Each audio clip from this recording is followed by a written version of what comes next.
पहले आते हैं बहुविकल्पीय प्रश्न। बहुविकल्पीय प्रश्न मतलब आपको कोई क्वेश्चन रहेगा जिसके 4 ऑप्शन दिए रहेंगे, उस उन 4 में से आपको कोई एक सही रहेगा तो उसको आपको ढूंढ के लिखना है, ठीक है, या उस पर टिक करना था।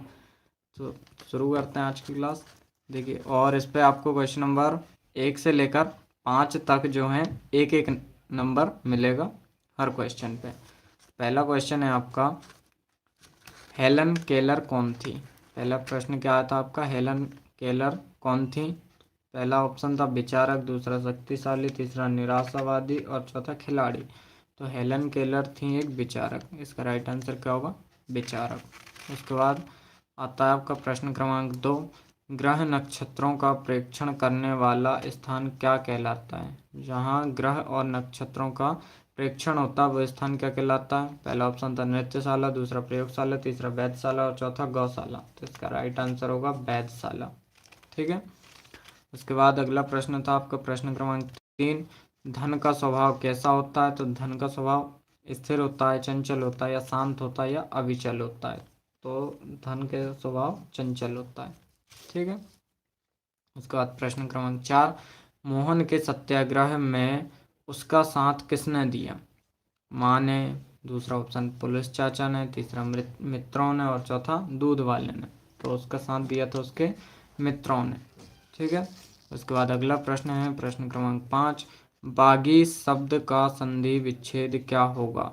बागीस शब्द है आपका, उसका संधि विच्छेद, पहला बाग प्लस ईस, दूसरा बाग प्लस ईस, तीसरा बका प्लस ईस और चौथा ऑप्शन इनमें से कोई नहीं। तो इसका होगा बाग प्लस ईस, पहला वाला राइट होगा, ठीक है। इसके बाद आते हैं आपके रिक्त स्थान, जो कि प्रश्न क्रमांक 6 से लेकर 10 तक रहेंगे। इसमें आपको हर एक क्वेश्चन पे 1 नंबर मिलेगा।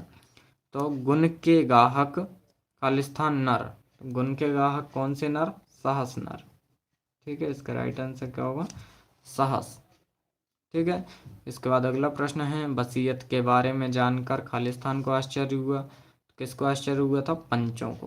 किसको हुआ था? पंचों को। उसके बाद अगला प्रश्न, गीता का मर्म पाठ में लेखक ने खालिस्तान से बचने का उपदेश दिया है। तो किससे दिया? अधर्म से बचने का, ठीक है।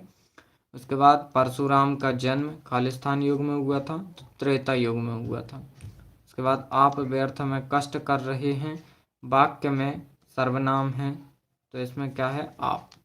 इस वाक्य में कौन सा सर्वनाम है? आप।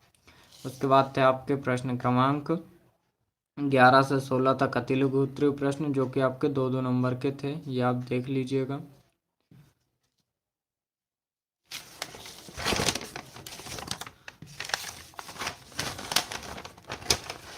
उसके बाद आपका आता है लघु उत्तरीय प्रश्न, जो कि प्रश्न क्रमांक 17 से लेकर 22 तक थे, ये आपके 3-3 नंबर के थे, ठीक है। तो ये हैं क्वेश्चन, आप इनको भी देख लीजिए।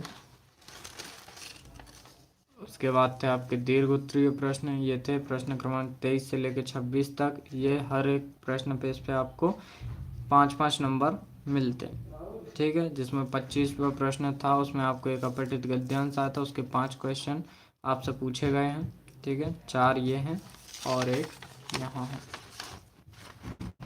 उसके बाद प्रश्न क्रमांक 26 था, इसमें से आपको किसी एक विषय पर निबंध लिखना था, राष्ट्रीय पर्व, खेलों का महत्व और वार्षिकोत्सव विद्यालय का। ये 3 ऑप्शन आए थे आपके पास, इनमें से किसी एक पे आपको निबंध लिखना था, ठीक है। तो ये थी आज की क्लास, जिसमें मैंने आपको क्लास 8th का हिंदी का पेपर का सॉल्यूशन बताया।